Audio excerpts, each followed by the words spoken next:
NEET मामले में केंद्रीय शिक्षा मंत्री धर्मेंद्र प्रधान का इस्तीफा हो गया। उनके इस्तीफे को लेकर जंतर मंतर पर सीजेपी द्वारा लंबे समय से प्रदर्शन किया जा रहा था।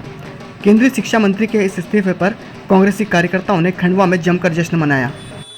कांग्रेसी कार्यकर्ताओं ने नगर निगम से टाउन हॉल तक विजयी मार्च निकाला और जमकर झूमे।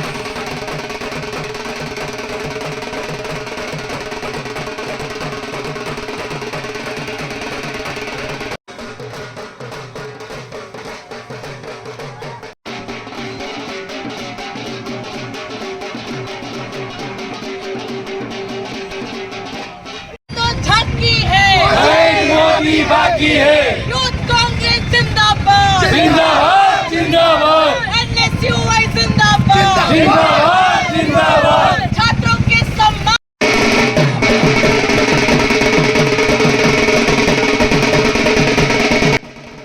इस पूरे मामले को लेकर शहर कांग्रेस अध्यक्ष प्रतिभा रघुवंशी ने यह बात कही। और क्या कारण है इसके पीछे? देखिए, गांधी की अहिंसा, अशफाक के तेवर, भगत सिंह का जुनून और विवेकानंद का लक्ष्य लेकर इस देश की युवा शक्ति और छात्र शक्ति सड़कों पर थी। और इतिहास गवाह है कि जब कलम उठाने वाले हाथ किसी के सामने हाथ फैला के अपनी मांग रखते हैं तो सरकारों को झुकना पड़ता है। लोहिया ने कहा था कि जब इस देश की सड़कें सूनी हो जाती हैं तो संसद आवारा हो जाती है।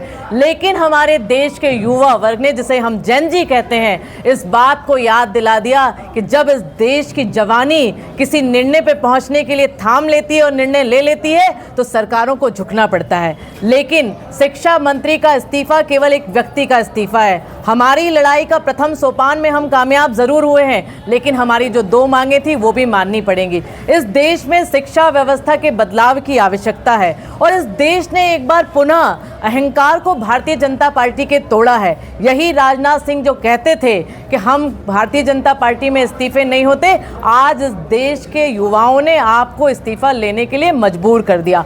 और हमारे इस देश में इस बात को भी एक बार पुनः स्वीकृति मिली है कि ये देश गांधी का देश है, ये देश अहिंसा का देश है, ये देश हर धर्म के लोगों को साथ में लड़ाई लड़ने वाला देश है। और मैं धन्यवाद देना चाहती हूँ आदरणीय राहुल गांधी जी का, जिन्होंने जब से नीट के पेपर लीक हुए छात्रों से न केवल संवाद किया बल्कि संसद का दरवाजा भी उन छात्रों के लिए खोला। वो परिवार जिनके बच्चों ने जान गंवाई, उन परिवारों को ढांढस बंधाने के लिए उनके घर पहुंचे, उनसे बात की। लगातार छात्रों को आगे रखकर पीछे से सड़क से संसद तक की लड़ाई इस युवा नेतृत्व में वो लड़ते हुए नजर आए। मैं आभार भी व्यक्त करती हूं और खुशियां मनाने का भी समय है कि इस देश में हमारे शिक्षा मंत्री का इस्तीफा केवल झांकी है, अगली पिक्चर अभी बाकी है। अभी अमित शाह आपकी बारी है।